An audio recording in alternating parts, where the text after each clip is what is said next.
Mga kapuso, sa nakalipas po na 5 taon, karaniwang idinideklara ng Pag-asa ang onset o simula ng tag-ulan sa pagitan ng huling linggo ng Mayo hanggang sa ikalawang linggo ng Hunyo. Ayon sa Pag-asa, ang pagsisimula ng pag-iral ng southwesterly wind flow ang isa sa mga indikasyon na malapit na magsimula ang tag-ulan. Kahapon nagparamdam na ito sa ilang bahagi ng Luzon. Ang southwesterly wind flow ay ang panimulang ihip o ang unang bahagi ng southwest monsoon o habagat. Ngayon pong Biyernes, apektado na ng southwesterly wind flow ang Ilocos Region, Cordillera, Central Luzon, Calabarzon, Mimaropa at Metro Manila.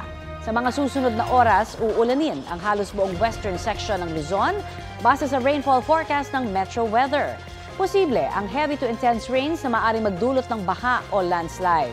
Ganyan ding panahon ang aasahan sa nasabing lugar ngayong pong weekend. Higit na mataas ang tsansa ng ulan sa iba pang bahagi ng bansa sa bandang hapon o gabi. Maghanda rin po sa ulan ang mga taga Metro Manila.